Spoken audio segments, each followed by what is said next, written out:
So, hello everybody. This is Isabel Grieb from FIAN International, situated in Heidelberg. I just wanted to say that we already are quite some participants and that we still would like to wait 1 minute. Maybe there will still be some more, and then we will start the webinar. Just one question. Can you hear me? Can everybody hear me from the participants?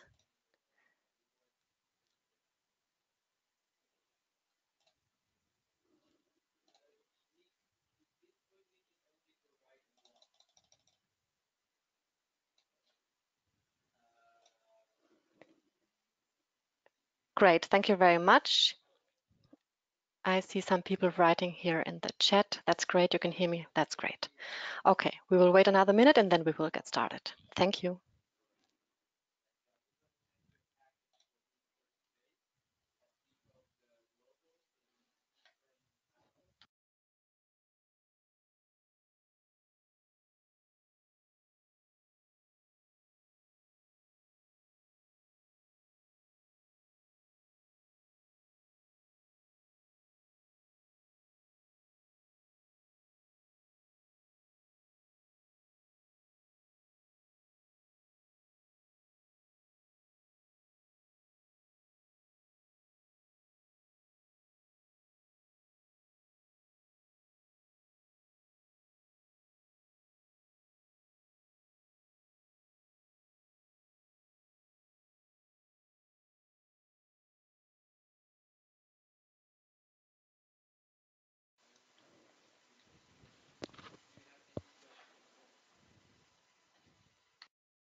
So, hello again.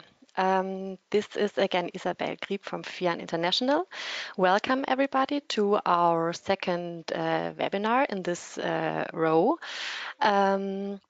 I am just about to tell you some small things about the technicalities of the webinar. I'm sure maybe you've already used it or you already participated last time. So we will make different presentation. Alison, she will be moderating. And if you have any questions or if there is anything you would like to know, please use the chat that some of you already used right now. If you scroll down, there's a little chat and we will see your questions and answers. Or also there's a little board where you can write some questions. At the moment, everybody is muted because we thought strategically it's better to use the written form. And then I would like to start the webinar. We will make a recording of the webinar. So if anybody has any any doubts, please let us know now, because we would start the webinar now and we would record it and it will be made public afterwards.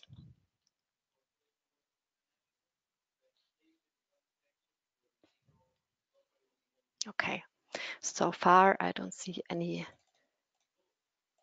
no. That's great.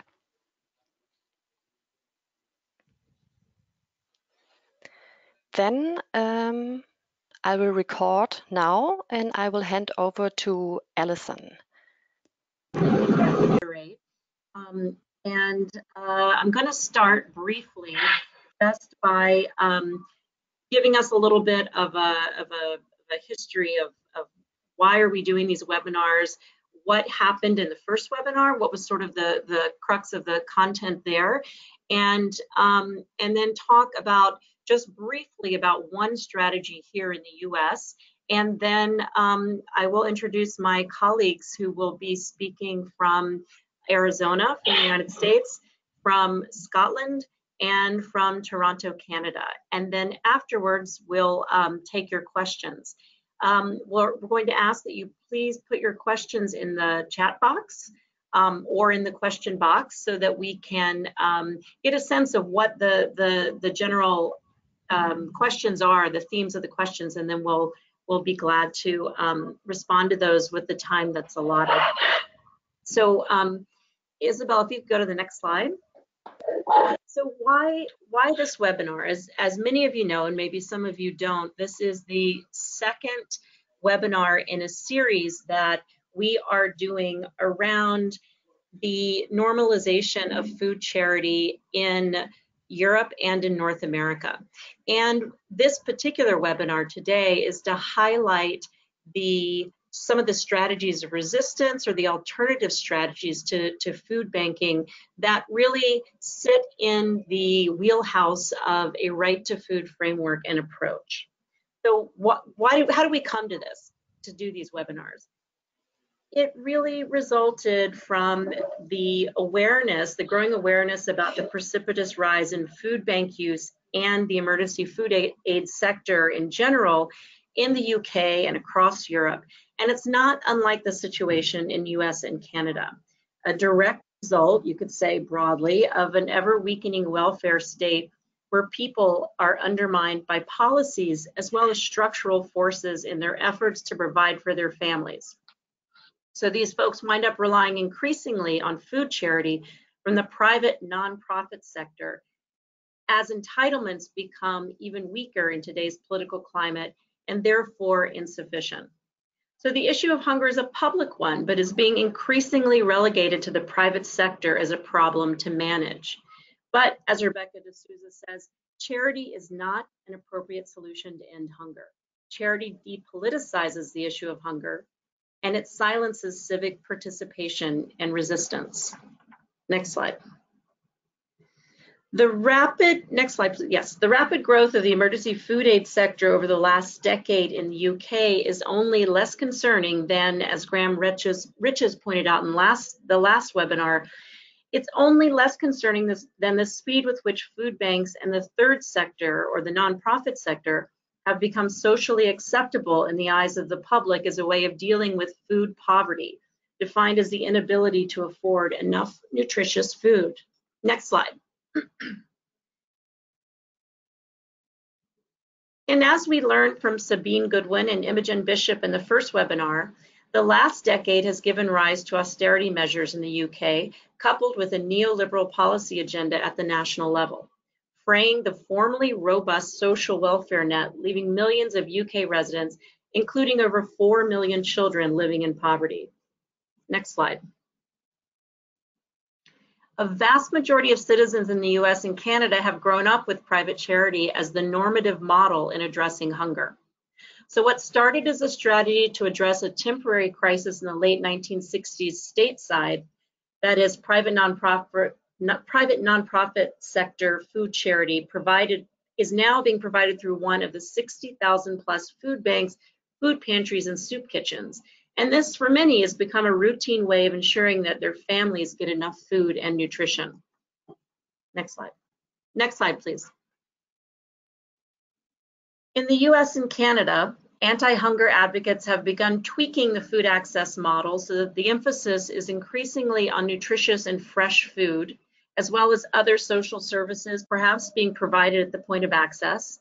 And in some cases, a portion of the staff are engaging in advocacy for protection of and improvements to the social safety net. But at the end of the day, food banks and food pantries continue to expand and systematize, with increasing funds going towards building warehouses and cold storage facilities and procurement and distribution of food. In the US, you could say we've become particularly good at institutionalizing the corporate capture of charity, with Canada not far behind and UK on the rise. The US is also the progenitor of the global food banking network, whose mission is, quote, to alleviate global hunger by developing food banks, and which is heavily supported by corporate food industries. It's time to build solidarity among people and organizations globally that are implementing alternatives to the food charity model and strengthening the right to food by working at the root causes. And these alternatives are what we will be focusing on during today's webinar. Next slide, and if the presenters could put their cameras on, please. So in the second webinar, these webinars are being organized by WhyHunger, the International Food Aid Network in the UK, and FIAN International. Our speakers today are going to discuss and share models that seek to create change on the way that food assistance is dealt with in each of their respective countries, as well as narrative change campaigns, grassroots organizing, and advocacy within a right to food framework, and a focus on racial justice. So our first speaker is Robert Ojeda. Robert, can you just wave? He is the Chief Program Officer of the Community Food Bank of Southern Arizona. Second, we'll hear from Pete Ritchie, who is the Executive Director of Nourish Scotland. And then finally, we'll hear from Paul Taylor, who is the Executive Director of Food Share Toronto. And once we've heard from each of them, we will have time for questions and some closing thoughts from the speakers. Just a reminder again, if you have questions throughout the presentation, just use the chat box, and we're going to keep keep an eye on them and be able to use those questions in our Q&A section towards the end. Okay, you can turn your cameras off again, and next slide. So I wanted to take just a minute to talk a little bit about one of the national strategies that is beginning to emerge in the US. And this is a network called Closing the Hunger Gap. And I want to tell you a little bit about the origin story of Closing the Hunger Gap.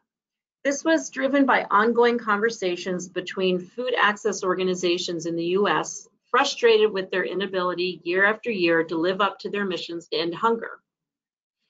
As a result of these conversations that were brewing over a number of years, the Community Food Bank of Southern Arizona, and you'll hear from Robert in just a minute, hosted the first ever Closing the Hunger Gap conference in 2013 in Tucson, Arizona. At that point, we were committed to bringing this emerging network together on a biennial basis. And so the Oregon Food Bank stepped up to host the 2015 conference, which attracted more than 500 participants from all 50 states and Canada, and put issues of racial equity in our food system and institutions front and center.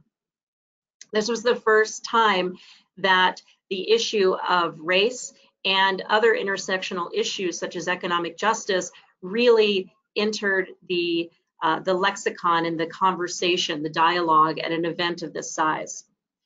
In 2017, Northwest Harvest of Tacoma, Washington served as the host, and the conference participation grew to more than 800 participants, focusing on the challenging theme of moving from charity to solidarity. And this year, the conference will be held in Raleigh, North Carolina, on the heels of a national membership launch. Next slide. Closing the Hunger Gap conferences to date have served as galvanizing moments in time to bring together a network of food access organizations to learn from each other and to engage in critical conversations about the limitation of our current emergency food system to end hunger.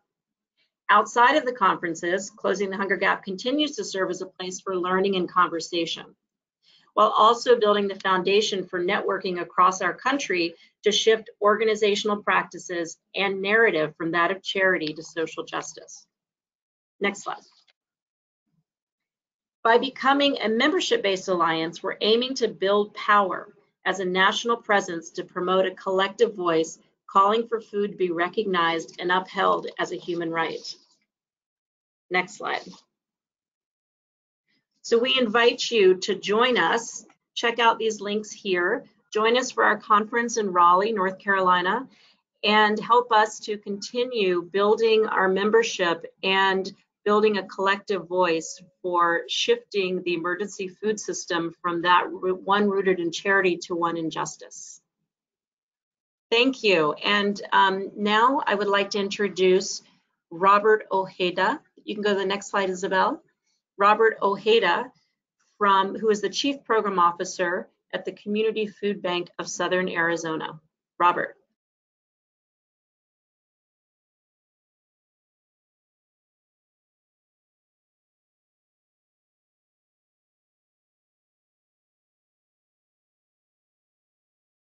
Oh, can you hear me?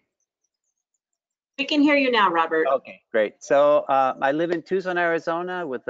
I work with the Community Food Bank of Southern Arizona, We serve 5 counties in southern Arizona. We face particular issues being located at the border. So we have lots of issues that are, I would say, binational issues with, our immigrant population. And one particular thing has to do with produce coming from Mexico across the border that's donated to lots of food banks, and we're the one that's most closely located around this border. Next slide, please. So I'm personally very connected to both the issues of producers, of growers. Having grown up in Peru, my family had a farm, but also having experienced food insecurity at times. And so understanding that the biggest challenge that we face has to do with both supply, but also with the consumers and the folks who are receiving the food. Next slide, please. We are one of the largest food banks that's part of the Feeding America network. We've been in operation for over 40 years. And this year, largely because the amount of produce that we are able to source, we're the 7th largest food bank in the country, which also encapsulates in many ways some of the tensions and challenges and opportunities that we have. When we first opened over 40 years ago, we distributed around 10,000 food boxes. Now we're a food bank that distributes 264,000 food boxes a year. Next slide, please. And just to give you a sense of something that probably is very common to most food banks is, when we face some of the financial challenges here years ago, you can see how dramatically our numbers grew from, in a very short period of time. And so for us, the question that started about 20 years ago was, how are we making a difference? Are we making any difference? And that's been a source of opportunity, but really also a source of much tension over 20 years. And I want to share with you a little bit of some of the critical moments that I think have helped us as an organization continue to make the transition from being largely a charity organization to doing quite a bit of work around justice. Next slide, please. So these are some transformative or key moments that I feel have helped us as an organization with now significant budget. We have about 150 staff, serve hundreds of thousands of folks. And I think, these moments have been really vital in supporting where we are today. But it started with we had folks from the Spanish-speaking community 20 years ago who said, the food we're getting is not really the food we eat. And plus we have experience gardening. So it started with a very small garden 20 years ago, which led to us really having deeper relationships with folks we were in partnership with in these communities. And so that really started, what started as it's a nice hobby to have as a food bank, led to partnerships that really helped us really have a deeper understanding of the issues, the assets and needs in the communities we served.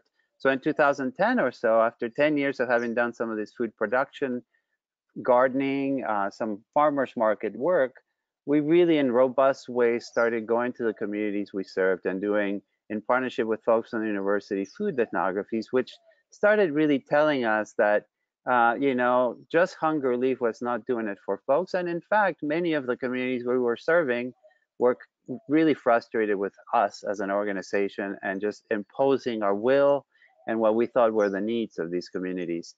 One thing that really accelerated the speed of change for us that we received a large grant, federal grant, in about 9 years ago, which allowed us to really invest in quite a few programs that were really getting at the root cause of the issue. But also, at the time, it was more probably hunger relief, the more traditional food security, I mean. So we grew our farmers market program. We do our food production education programs. We did a lot of work at schools. But that really was not enough because it was still seen largely as sort of these non-core programs that were nice to have, and non-threatening in a way, because they were really just about, education and doing some gardening and bringing some folks together. I think the tension started when we started asking questions around, and I remember this maybe just before the first closing the hunger gap, really lots of questions around, as we engage with the communities we serve and we ask people what their vision is, what their opportunities are, people start asking for participating in how decisions and when decisions are made.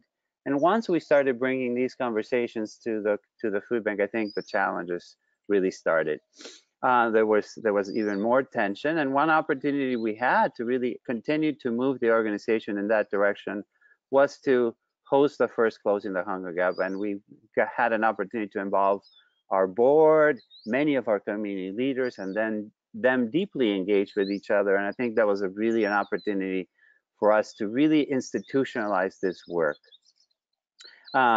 Which has led to things like, a robust health and nutrition policy, and really the institutionalizing or participatory assessment, these community conversations. And all these processes have taken about 10 years, but have led us to today really having a community organizing team and doing work that is, I think, very different from what it used to be. Next slide, please.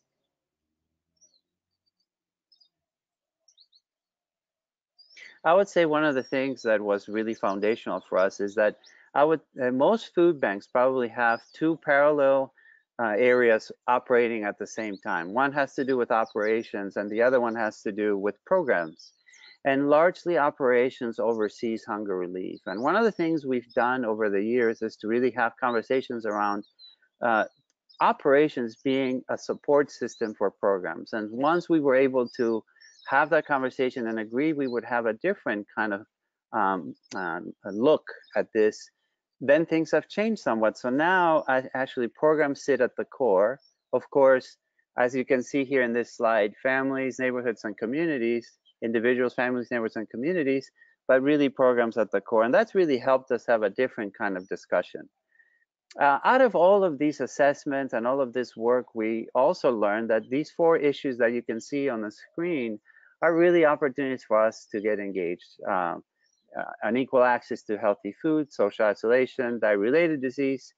Large numbers of our folks, over 70% of our program participants have a family member with diabetes or food-related illness, and of course, lack of economic opportunity. And this is the foundation of our new strategic plan. Next slide, please, which is super exciting for us to be able to have this kind of focus. If you look at sort of our operating plan, our priorities for last year or this year were health and nutrition, community organizing and development, network development, because we want to decentralize our network and slow down our growth and enhance the work of our partners, deep engagement through resource centers, et cetera, and really at the bottom, evaluation, because we want to make sure that we measure success in a different way, not with pounds and the traditional ways that we're looking at change. Next slide, please. So these are the 3 areas that we really focus on: health and food, education, which includes a lot of the community organizing, and then a little bit more traditional community development work. Next slide, please. I'm just quickly going to go through this. Next slide, please, because I really want to talk about some of the most exciting work we're doing today. So out of all this work, and engaging with board and other folks, my background is in community organizing. And so what we've done over the years is to really institutionalize what we started calling participatory, a team that was doing participatory development, and that morphed into a team that started doing really more community organizing work. And one of the things that we do, for example, today is we have a 3-day training where we have, you can see here, this is a visit to the lecture in Phoenix. We have volunteers. Here we have a board member. We also have a lot of community members that work in our gardening programs, in our school programs. We work with teachers and folks from many walks of life that are in some way involved with our work. And they go through this training, and it really is a training that looks at the different narratives that we have in the food system, that really spends tons of time really thinking about power and how power works, and provides really practical skills for people to then go to their communities and engage in really practical ways if they want to engage in community organizations in their neighborhood, but also really helping us work on our agenda as an organization. And we work with over 400 institutions as well to really help us develop a policy agenda so that collectively we can also address policy issues. An example of something we're going to work on this in the next few months, we have elections for mayor and some local issues. So this group and others are going to work together, providing opportunities for education, and most likely an accountability or a gathering of all the local candidates to really talk about issues that matter to the communities we serve. So the training really is about preparing people to participate effectively in public life, and that's gaining a lot of momentum. Our board is in support of that. And all of this has led to now, in the next year or so, we're gonna go through a much deeper process of looking at diversity, equity, and inclusion as part of our work. Next slide, please. So these are just some pictures. You can just run through the slides as I speak about these things. But the thing that's most important, I think, from my perspective, is that a lot of folks feel like it's overwhelming to really engage with an institution such as ours that's just very large. And I would say, from my perspective, the process of education and awareness is really vital if we want our institutions to go through that learning and tension that's really healthy, I think, going from hunger relief to food security first, and then slowly engaging in the deeper issues. I think when we just move too quickly, we face some challenging moments. So I think it's been really meticulous and strategic, and just understanding that there are going to be many, many iterations and challenges that we face as we do this work. What's exciting to me that today we have of our budget, we've committed to at least having a more balanced budget of like 40 to 50% of our work really addressing the root causes of hunger and poverty.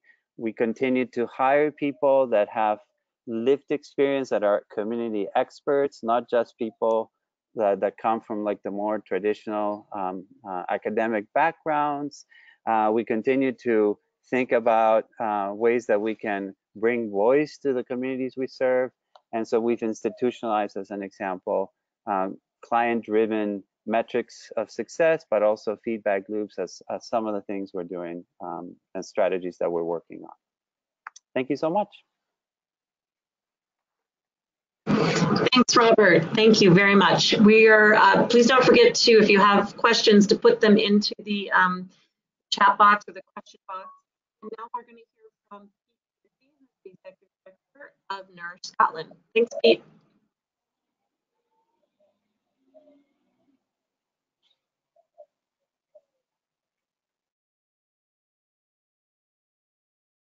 Hello.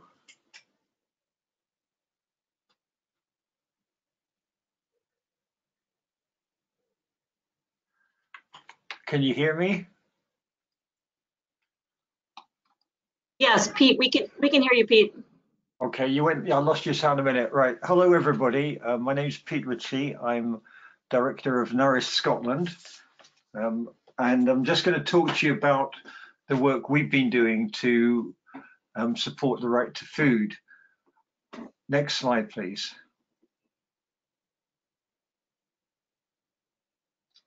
Okay, so we're a non-profit organization. We're very small. We've been around for about 5 or 6 years now. We're a membership organization, and most of our money comes from our membership and from grants. We're not a provider organization, so we don't distribute any food. We don't even grow any food. We just talk about food, but we work across the whole food system. So we work on farm policy, we work on climate change, environment issues, we work on healthy diets, We work on food insecurity, and we also support local food networks.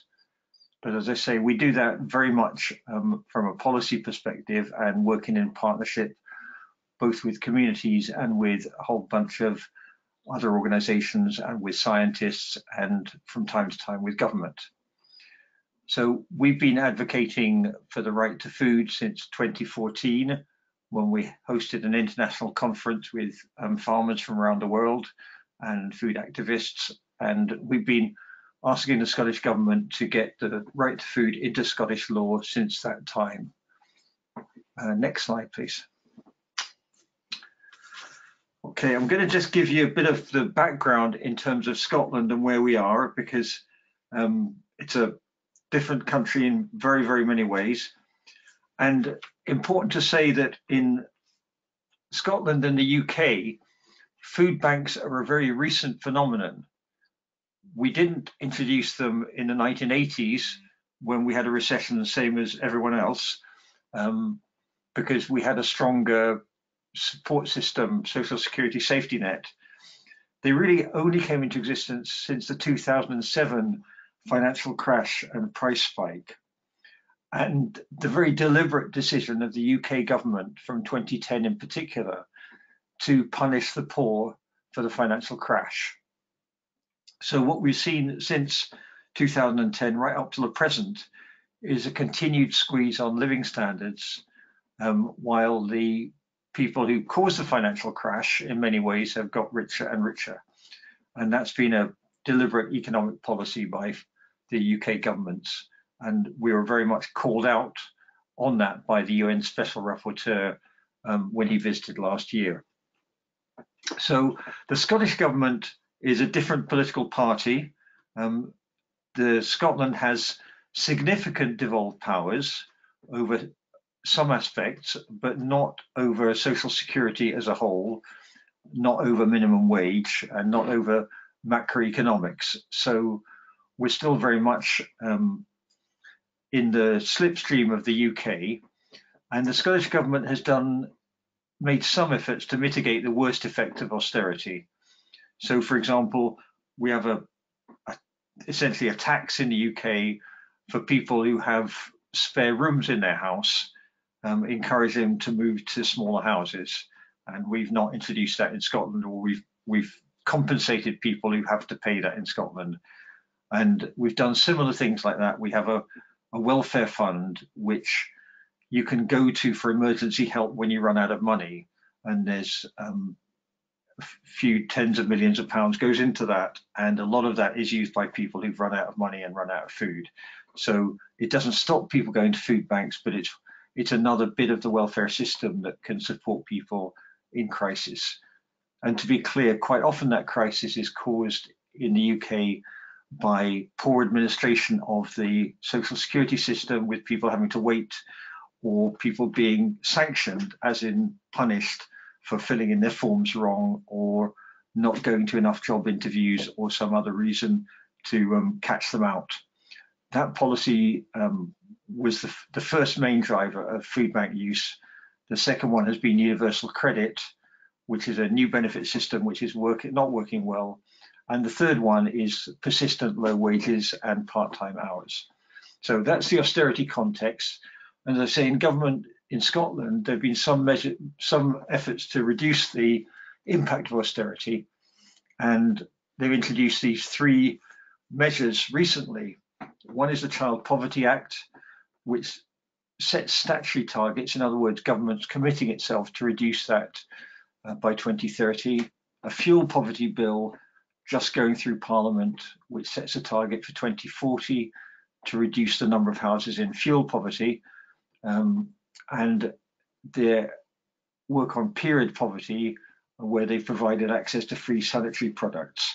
So those are some quite specific measures government has taken in Scotland. Human rights legislation is devolved as part of the Scotland Act. And our First Minister, Nicola Sturgeon, is particularly committed to that human rights agenda personally, and has continued to push Scottish Government and Scottish Parliament towards being stronger on human rights. At the same time, we've seen a continuing growth of food bank use in Scotland. our population is slightly less than Arizona, and I guess our food bank use is about proportionate to Arizona, maybe, but it's about 6,000 parcels a year, 500,000 over the last year and a half. But obviously, food bank use is the tip of the iceberg when it comes to food insecurity. And we started our measurement of food insecurity in Scotland very late in 2017, although that's still slightly ahead of the rest of the UK. And we're using the food insecurity experience scale to do that. Next slide, please. Okay, and our results from that first round from the scale, we only used the first 3 questions, was that, as you'd expect, and I'm sure it would be the same case in many different countries with similar economies, it's the households with a single adult that were most food insecure. And you can see from the chart there that about 1/5 of single parents were worried about running out of food or were eating less, and about 10% actually run out of food. So we see that pattern across the UK, although the people who use food banks are not necessarily strongly correlated with that particular group. So there's a much wider group of people who are food insecure than those who use food banks. Next slide, please. Okay, so Nourish has essentially some strategies I'll describe very briefly for resisting the normalization of food banks. And the first one is we've taken very clear positions on this. We've said publicly, continue to say, that food banks are neither an inevitable part of the system or desirable. And we don't criticize the people who run them, but we think they're absolutely unnecessary in rich countries in a world that is awash with food. There's absolutely no shortage of food in the world. And we're also very clear that redistributing surplus food is not a solution to either food waste or poverty. And for those who don't know, there are 2 main ways food finds itself into food banks. One is the surplus food from the back of supermarkets, and the other is the donations by the public when they're shopping of food to go to food banks. And then we see some places now also buying food on the market to give away. So that we take those clear positions. We've been advocating legislation. We argue that we need a legislative change to underpin a better food system, and that's the Good Food Nation bill, which we hope will get into Parliament sometime in the next 6 months. We've been building grassroots support for the right to food, so going out and working with people in communities, discussing what the right to food is, running workshops, working with our partners who do deliver food services to people. We've been connecting with the human rights institutions in Scotland and the organisations that are concerned about human rights, and really learning the right to food language and getting the right to food into the conversation among human rights people. And we work at these 3 different levels I'll describe briefly. Next slide, please. Okay, so Nourish has 3 main areas of work in relation to this. With individuals and communities, we do what we would call practice development work. In other words, we partner up with grassroots organizations that are providing food parcels or community growing or community meals. And we help them look at how they're getting on. That is, the people who use those services and the volunteers and the staff look at how they're getting on, look at other people, what other people are doing, and how far they can match the principles of dignity and respect that they want to match. So what can we do to improve our practice on a day-to-day basis? And we also do these workshops with people, actually trying to understand what is the right to food, what is the UN, what is the UN Charter, you know, how do these things relate to me in my community, what do they mean to me? So we do that work at a very local level. We work with local government, our local councils, to improve the operation of the social security system. Like everywhere, it's very clunky and bureaucratic, and it can always be made to work better. And some of that is about systems, and some of it is about the attitudes of people administering the system, and some of it's about the knowledge they have about how the rest of the system works. so they can do a better job. We do a lot of partnering with organizations concerned about social justice rather than food. So Oxfam and the Child Poverty Action Group and a group called the Poverty Alliance in Scotland that campaign on social justice issues. And we brought food to their agenda, and they've brought the wider social justice agenda to ours. And then we engage with city councils, with elected politicians at local level, and with officials at local level too.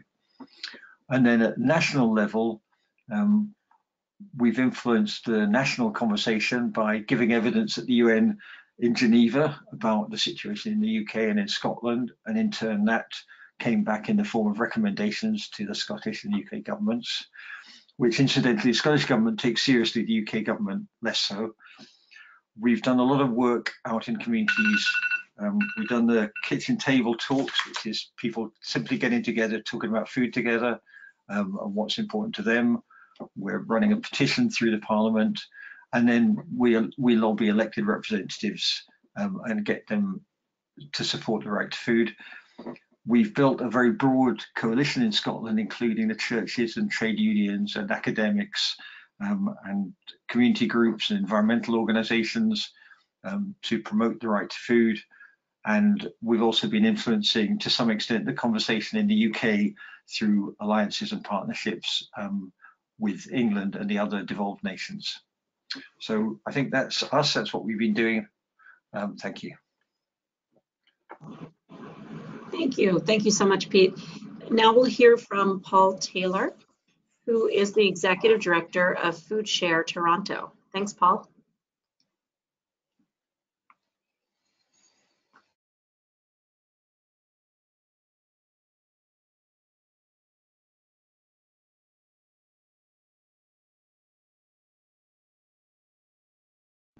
Paul, you may have to unmute yourself.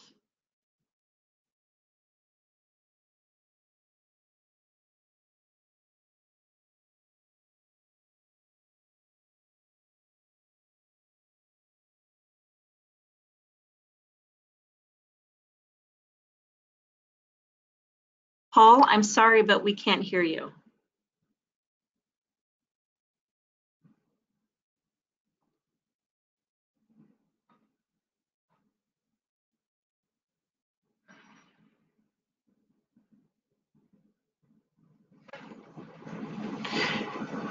While we are waiting for Paul, Pete, there were a couple of really quick questions for you that were about clarifying. So a couple of clarifying questions. One was, you mentioned two causes, and the first, what was the first cause? The second was universal credit, and the third was part-time hours. What did you say the first cause was?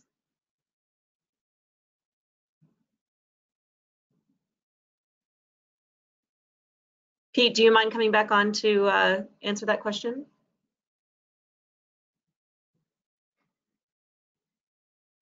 Got you. Okay.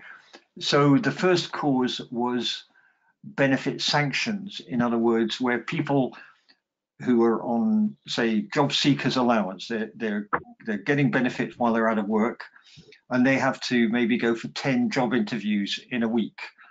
And if they come back and they say, oh, I've only managed 9, or if they're 10 minutes late for the appointment, they could get sanctioned. In other words, their benefits taken away from them for anything from a week to 6 weeks.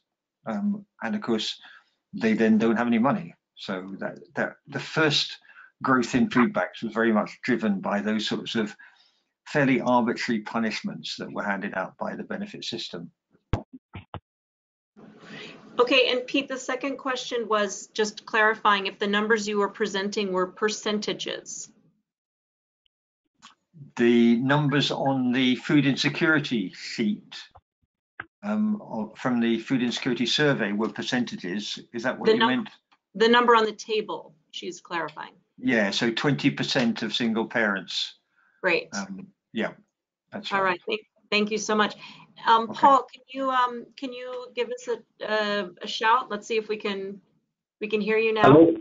Hello. Can you hear me okay? Yes, Great, we can hear you. Take it away, Paul. Excellent. Excellent. You know, I woke up this morning thinking about this webinar and I thought, wouldn't it be awful if something like that happened? And lo and behold, here we are. But I'm glad we're able to get it fixed. I work at an organization called Food Share Toronto. It's Canada's largest food security organization. We opened in 1985, and I think that's pretty important because we opened 4 years after Canada's first food bank opened in the west of the country. And I should also add that, there are things that separate a few of the countries here in that Canada ratified the right to food. And the current situation is that despite the fact that we've ratified the right to food, there are currently 4 million people that are food insecure, of which 1.1 million of them are children. So that's kind of the context. A little bit about Food Share.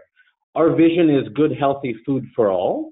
And we do this in a number of ways, by demonstrating inspiring models of change, supporting and animating grassroots initiatives, training children and adults, and advocating for food security and food justice.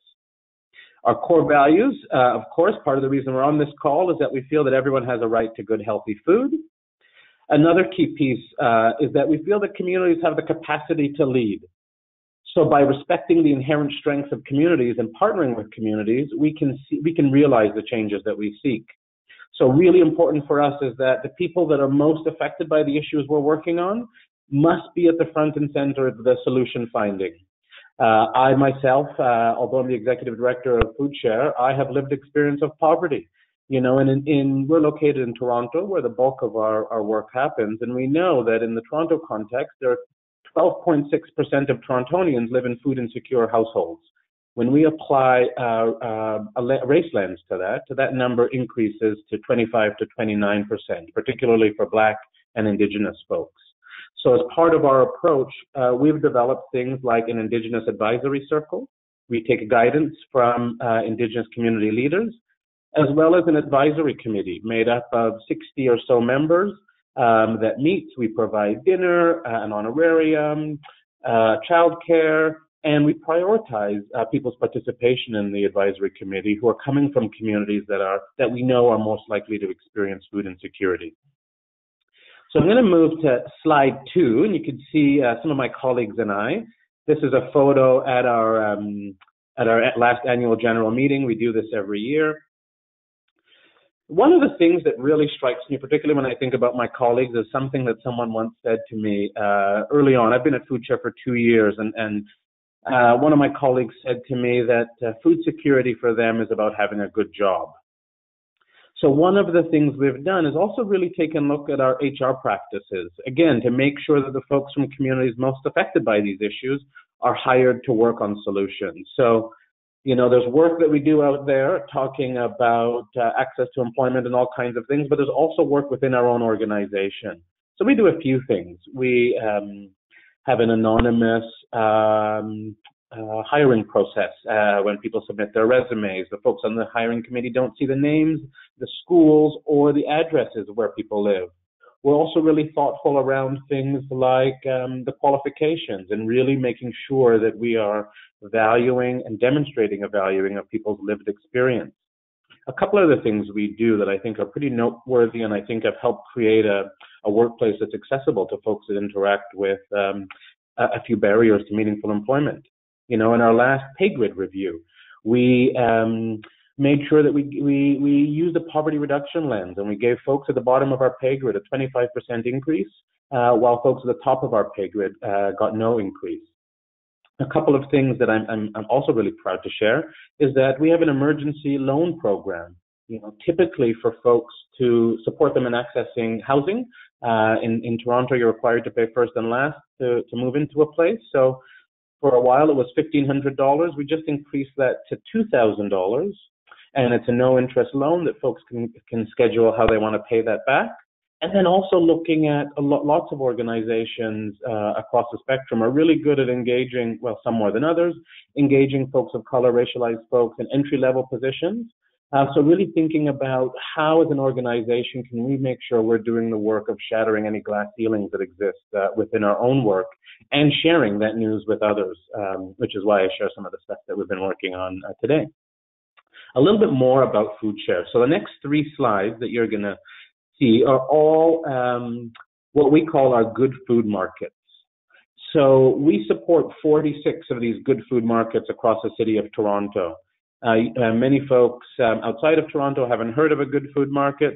And it's really interesting, actually, that there are 46 of them across the city and only 39 farmers markets in Toronto. People are typically very familiar with farmers markets, but they differ. Our good food markets and farmers markets differ in a few ways. But I'll start with letting you know that these markets are often really connected to either nonprofit organizations, community organizations, or more often than not, social housing buildings or at secondary schools. So some of the ways that they differ from farmers markets, which of course are another important food asset, a community food asset.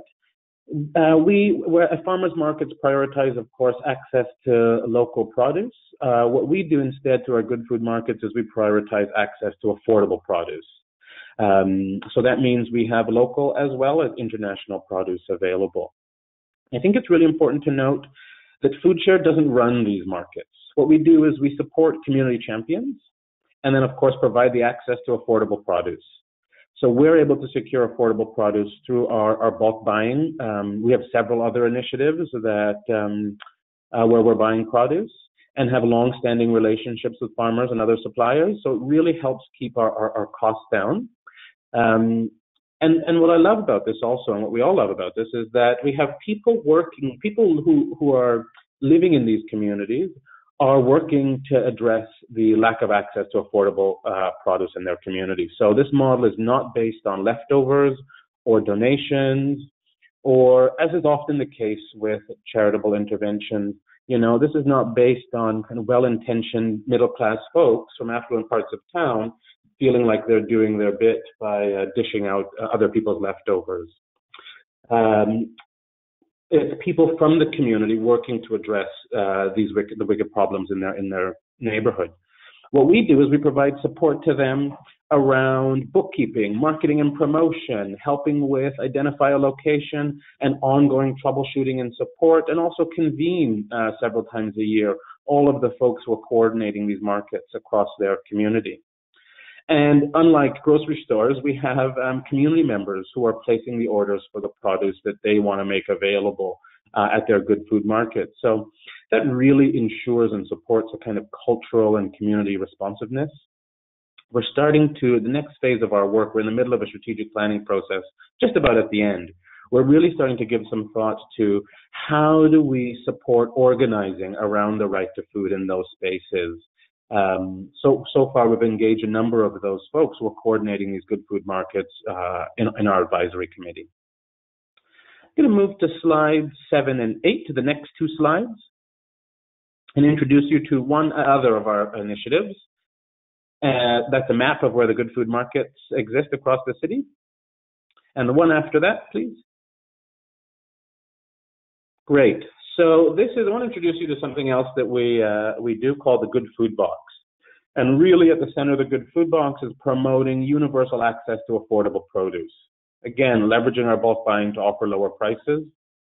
So the key to this is that we're not profit driven. Sure, we need to break even and cover our costs, but we're not building cottages and summer homes with our revenues. We're really focused on our work is deeply rooted in how do we increase access, consumption of fruits and vegetables. So how this works is folks, actually earlier this year, we also put it online so people can jump online and place an order and have a Good Food Box delivered to their home. A box of fresh produce. People can order either conventional or organic, large or small boxes. You can get pre-cut produce, or you can get fruit only. If you're interested in learning more about the Good Food Box, you can check it out at goodfoodbox.foodshare.net. So I'm going to shift gears a little bit, and FoodShare has a long tradition of animating programs like the ones that I've described and others. But we also recognize that there are 2 big impediments to seeing the type of change that we want to see. And it's one, the lack of really collective understanding of the right to food. Many folks across the country and don't understand the right to food, aren't familiar with it, and our governments certainly aren't helping to increase our right to food literacy. So I would say one, but I would also say that we've actually enshrined charitable responses as our default response to poverty and food insecurity. And then we also have this sense, I think Canadians, in most part, have a sense that charity is working. You know, when we hear about people that are hungry, people that are food insecure and poor, the beat after that is one of food banks, and often under the guise of kind of ending hunger in communities. So we recognize that that's a huge impediment to realizing the right to food in Canada, among other things. But we acknowledge one of the things we do quite publicly, if we can switch to the next slide, is an op-ed, a quote from an op-ed. I think it's the one after that. Slide after that, I think. Yeah, so this is a piece from an op-ed that I wrote that appeared in the Toronto Star on August 15, 2018, where we are acknowledging the limitations of charity, including our own limitations as a charity. And I think that is key. We need more and more charities to step away from the narrative that helps people think that we're solving these problems. So we're really, as an organization, saying this is how much we can do, but we really need bold political leadership around these issues. We've also been talking about the need to advance food justice, so thinking beyond food security and recognizing that some of the problems that we're working on, they're not about food deserts. You know, there are issues like racism, white supremacy, the policing of people of color, particularly around access to food, violence against women, and income inequality. So if we're going to do anything to advance the right to food, those things need to be part of the conversation as well. Otherwise, we're simply advancing the right to food for some. So again, more charities really need to be, in our view, acknowledging their limitations and potentially our role in holding these problems in place by not doing so and pushing for more government leadership. Governments, you know, it's not uncommon for our Prime Minister to take photos at food banks handing out food and selfies with the volunteers, while also, you know, his government not taking bold action around poverty and food insecurity. If we can flip to the next slide, please. Yeah, so this is, again, you know, really excited, my colleagues and I and the folks that we work with, really excited that food share is showing up in the conversation around income. For those that aren't familiar, in Ontario last year, the province in which we are, Ontario elected a conservative government that, you know, really, it seems to be a war on the poor. There's no other way to put it. So this is a section of a letter that we wrote to the Premier. The previous Premier, before this one was elected, had promised to increase minimum wage from $14 to $15. This Premier that was elected decided to roll that back, alongside cancelling the basic income pilot, alongside cancelling an increase in welfare that was planned at 3%. So we wrote a public letter challenging the Premier to live on $14 for the remainder of his term if he thought it was adequate enough for Ontarians. So a lot of our advocacy work has really been around challenging the framing of food insecurity, as others have mentioned, as a food issue, but instead an issue that's largely around income and challenging our political leaders to be addressing it as such. You know, another way that we've seen this show up is we also submitted an op-ed to the Toronto Star not too long ago. Canada released a new food guide where the Canadian government or Health Canada encouraged Canadians to be, through this food guide, to be having plates that are half full with vegetables and drinking more water. And this is great. It made for a beautiful picture. But unfortunately, since February, we've seen the price of vegetables increase by 14%. We've seen the cost of fruit increase by 4%. So really what we're looking for is not beautiful pictures from our government around what should be on our plate. It's almost insulting. It's like telling someone to drive safely but not having a seatbelt in the car. We're really looking for bold political action around these problems that are really political issues. Poverty and food insecurity, in our view, could be ended if we had the political will. And I'll just close with, a couple of weeks ago, I was giving a speech where there were corporate leaders in the room, nonprofit leaders in the room, and academics. And I really challenge the audience to really think critically, not just about the impact of racism and colonialism on our food system and who gets to eat and who gets to participate in the solution finding, but also we've got to stop this process and be much more critical of our work with corporations. We can't continue giving out halos to corporations that are making these very small contributions to our work while paying their workers unlivable sums. So more of our work has also been, we're part of the Better Way Alliance, which is an alliance of employers that are committed to a $15 minimum wage and protections for employees. So I think as a food organization, what excites me and my colleagues the most is that, yes, we've historically done a lot of work around food, but we're really pushing conversations that we think get to the crux and the root causes of these issues, which is largely income and the fact that charity has been enshrined as our default response. So I think that's it for me. Thank you. Thank you so much, Paul. If we could, if all of the speakers could turn on their webcams, then we will start. We'll start with some questions and answers. So if you have very specific clarifying questions for a particular speaker, I've noticed we've had a few of those, then I will send those directly to the speakers so that they can answer those perhaps after via email after the webinar is over. I wanted to start with a question that something that came up throughout each of your presentations was a question about political will and the need to engage politically. Very strong, of course, in Pete's work, and kind of emerging in Robert's, and certainly you hit the head on the nail, Paul, in your presentation. Often, it seems to me that political will is engendered from the ground up, right? It's really boosted by civil society saying this is what we want to see happen.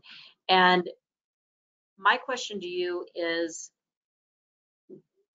to what degree do you believe? To what degree do you see that the dominant narrative about why people are hungry and what the solutions are is a key lever for creating political will? So maybe first, what do you perceive as the dominant narrative in each of your locales about why people are hungry and what the solutions are, and then what would it take to disrupt that narrative?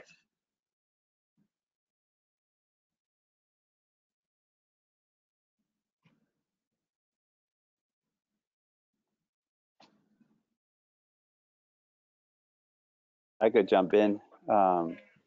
So I think the main narrative for us is that, you have folks that are incapable of changing their lives, that need help, and you have the images of largely, people of color who are the ones that need help, and and that's really the image and the language, and having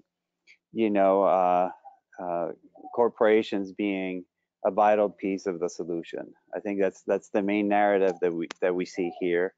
I think for us, what's been the most disruptive has been this process, as both I think Peter and Paul have talked about, engaging with folks at the grassroots level and really coming up with different narratives and different stories, and really telling different stories about how really change is happening in these communities. One of the things that was challenging for us was that we assumed that if we brought community organizing training, that this was going to be this amazing thing. Again, bringing sort of the expert-driven savior type approach, even with something as vital as community organizing. What we learned quickly was that there's plenty of great work already happening in these communities. And so our job is largely of convener and facilitator rather than, you know, bringing solutions to these communities, creating those spaces for already lots of assets and vibrant communities to really come together and be part of the conversation. So, and that's helped us inform our narrative and sort of an alternative way that we think about change. And I think Paul talked a lot about the narratives that that are always in tension in our context as well.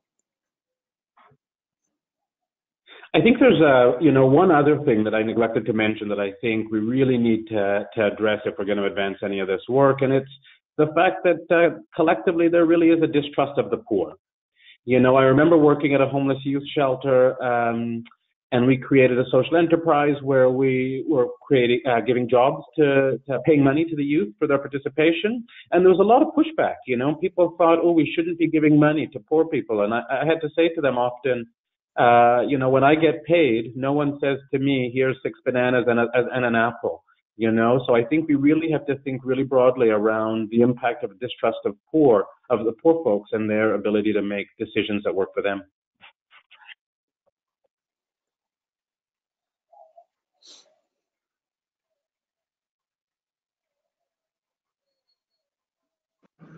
Pete, I'm sorry, we can't hear you. Yeah. So most of the evidence, I think, in Scotland is that there's a general perception that people are ending up going to food banks because the economic system is stacked against them, and that there's been a shift, I think, away from seeing this as a sort of individual behaviour issue towards seeing it as part of a wider social inequality. That's not universal among all members of the public, but I think that's the dominant narrative in our political discourse, which is very centrist in Scotland. There's not a very strong libertarian right wing in Scotland arguing that it's just up to individuals to sort themselves out. So we're quite in the middle here. And that's quite a departure, I think, from what we're hearing from Robert and Paul about the dominant narratives. So another question that's come from folks that are tuning into the webinar, and I think it's an important one and maybe takes us in a little bit of a different direction. One of the things that I've learned in my work with social movement partners around the country is that that food security in large part depends upon, or we can't address food insecurity or hunger if we're not addressing the dominant agricultural landscape and system.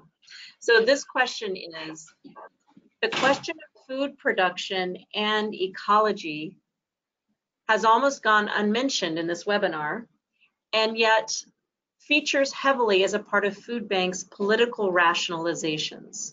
What can food banks do to push back against industrial agriculture? So one of the things we're doing, I'll give you an example of the produce we get. We get millions of pounds of produce that cross the border but don't make it to the stores. And so it largely gets dumped. And so food banks have jumped at the opportunity of getting that produce, and millions of pounds of produce are being distributed all over the country. The question we ask is, like, who's growing that food? What's happening to the workers that are producing that food in Mexico, who largely are food insecure and face all kinds of other issues?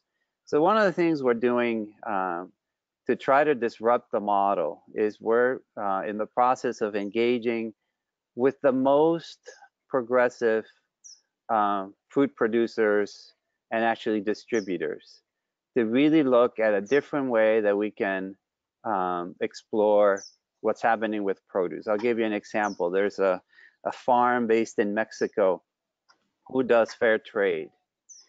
And last year, the farm has grown tremendously now in southern Arizona and the southern part of the US.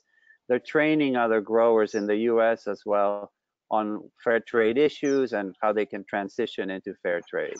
Last year, they generated $1 million that the workers that work for that company decided to invest in different projects like improving schools in Mexico and hospitals and clinics in Mexico. So what we're trying to do is really compel our food bank to really prioritize those kinds of partnerships rather than just the usual model. And the strategy is to start disrupting the model and really come up with a different kind of partnership. If we're going to work with growers and producers, and if we're going to work with distributors, work with those who are paying attention to the rights of workers and other issues along the food chain. And that's an example of one of the things that we're trying out. So food waste, of course, I think we're all aware, and I know this is particularly true in the United States, and we see it in the global food banking network as well, that there's conversation about linking food insecurity to environmental stewardship, because we are taking the food waste and redistributing it to people that need it instead of it winding up in landfills. And so I don't believe that at all is within a right to food framework. And I think that it'd be interesting to hear a little bit about how the issue of food waste is coming up in your conversations and in the work that you do. Okay, shall I come in here? Yeah. So certainly in Scotland, we've made ourselves quite unpopular at times by always arguing about food waste and surplus food and food poverty, food insecurity, and just saying that this is not a neat solution, and that redistributing food at whatever stage of the production cycle to people on low incomes, it doesn't solve the problem of food insecurity, and it certainly doesn't solve the problem of food waste, which is structurally built into the current model. You know, the supermarkets need a level of overproduction to guarantee supply, and they historically haven't paid for that level of overproduction. The farmers have paid for that.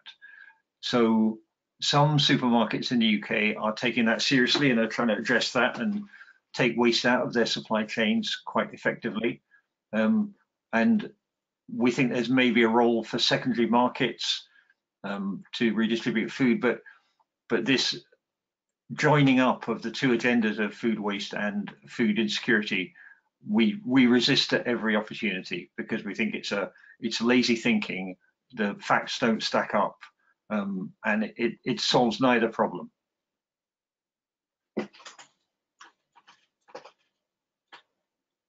Paul, you're on mute. Hi, can you hear me okay? Okay. I think FoodShare and myself, like Pete, are actually really worried about the food waste conversation. You know, in the last 30 plus years that we've seen food banks in North America, we've seen levels of food insecurity and poverty increase. So, you know, there's lots of excitement about food waste, lots of conversation around food waste.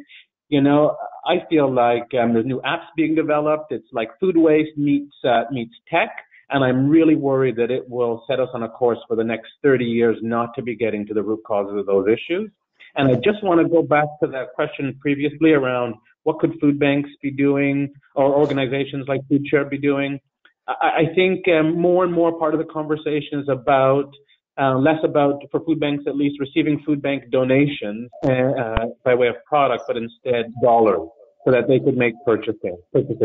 I think we really have to think about our collective purchasing power and how we leverage that power to also support change and to support urban farmers, to support medium-sized producers and the like.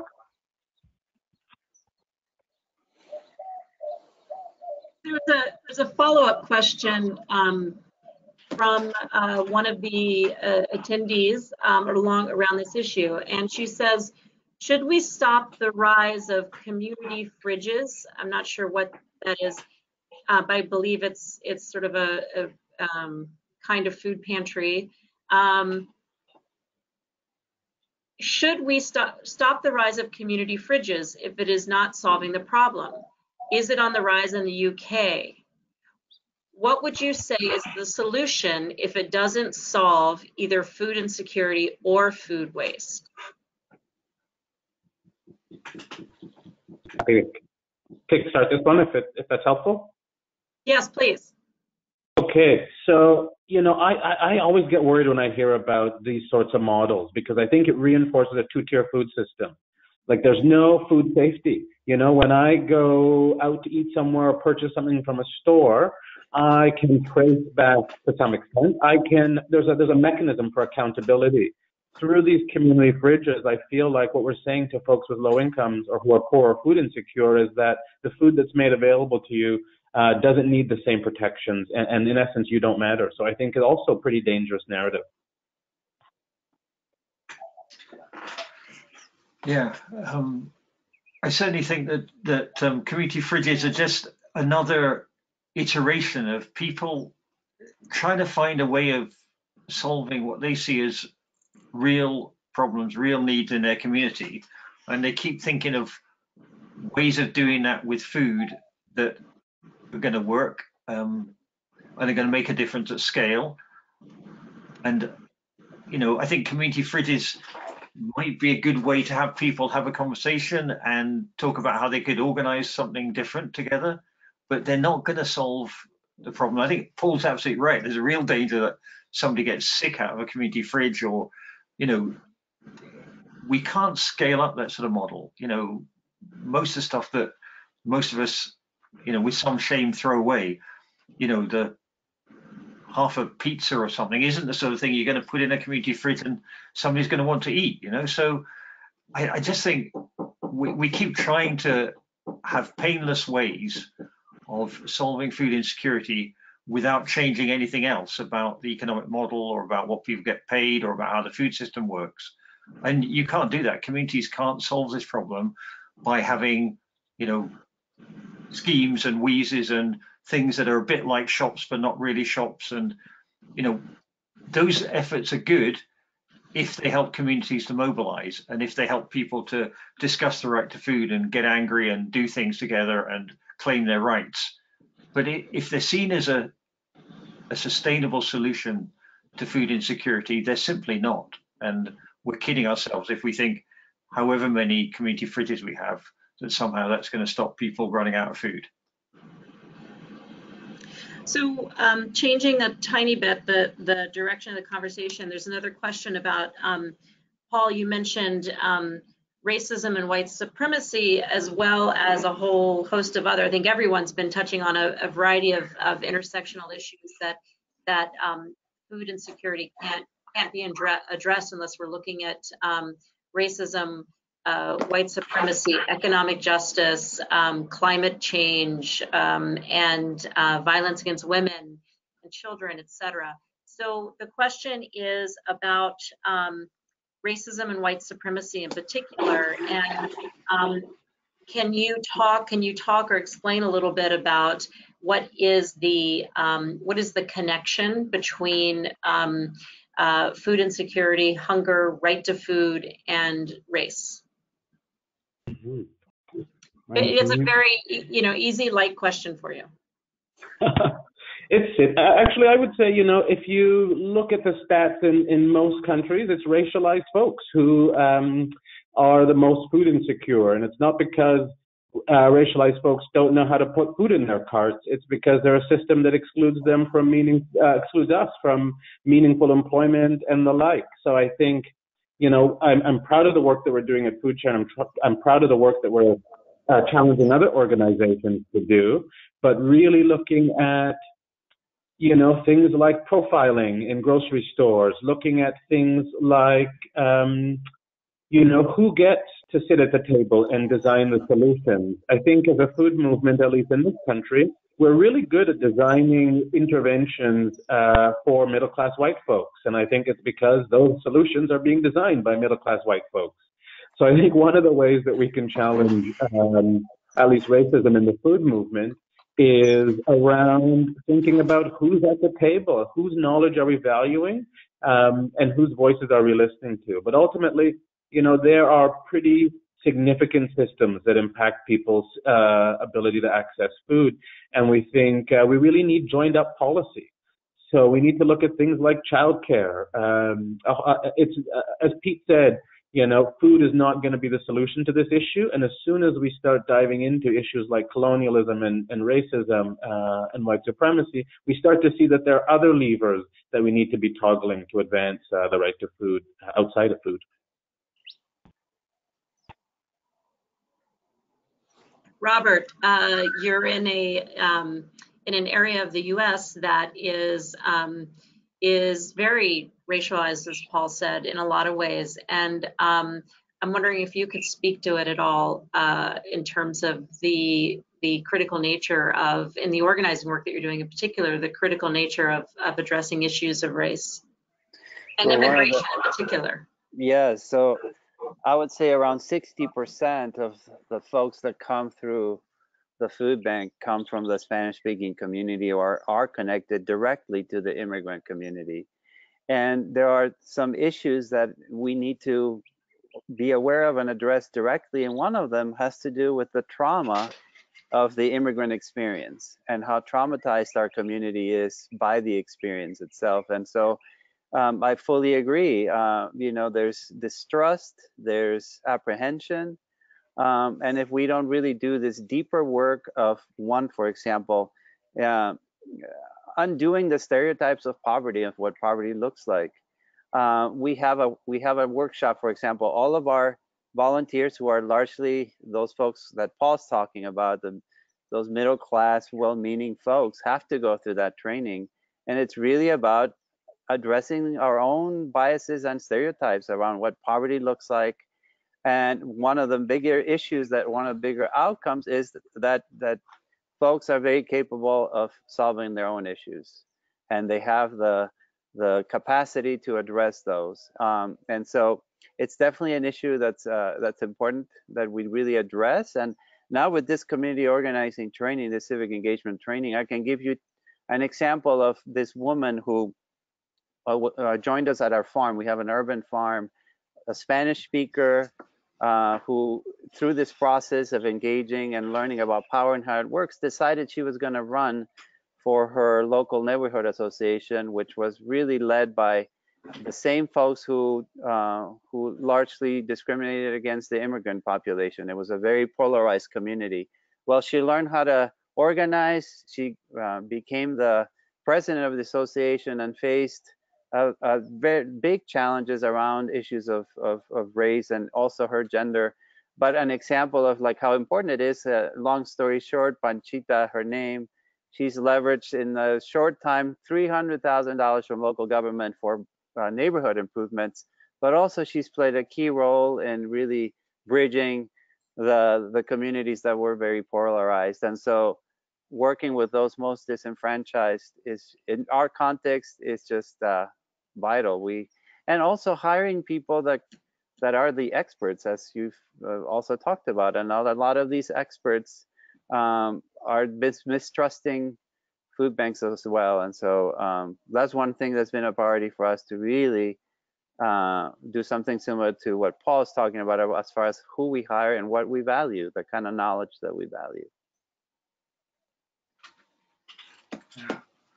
I'd say the situation in Scotland is different from both your situations, in that we still have a relatively small population of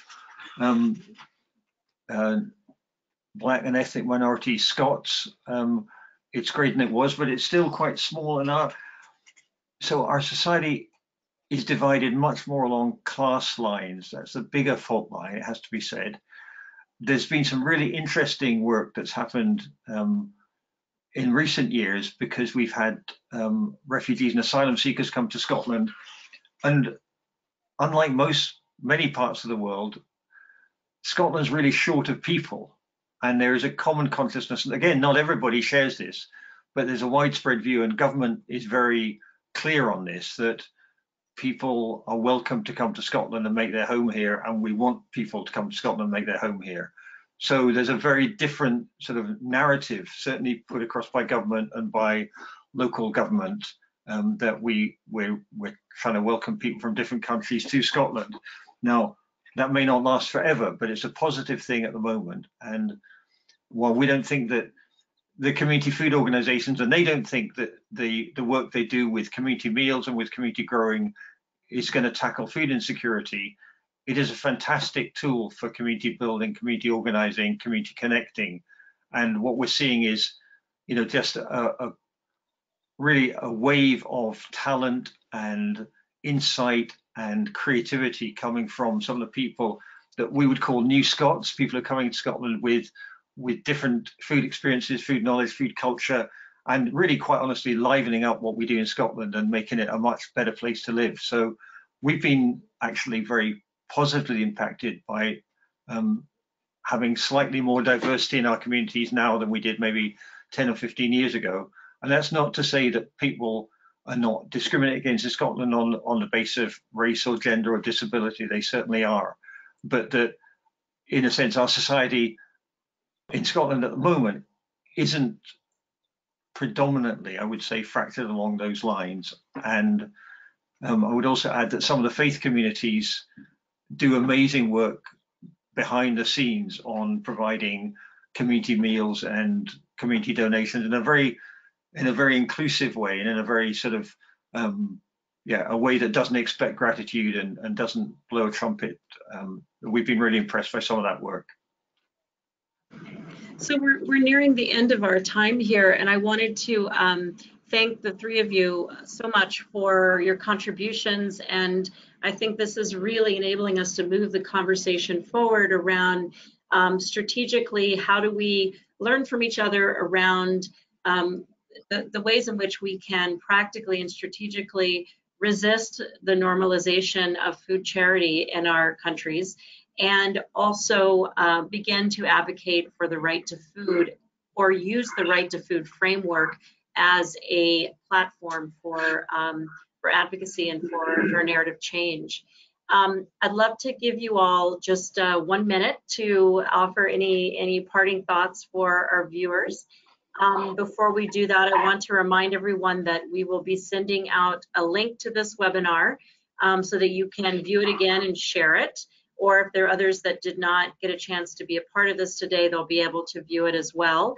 And that we have a third webinar in this series coming up in June. The date has yet to be determined, but we will share all of that with you.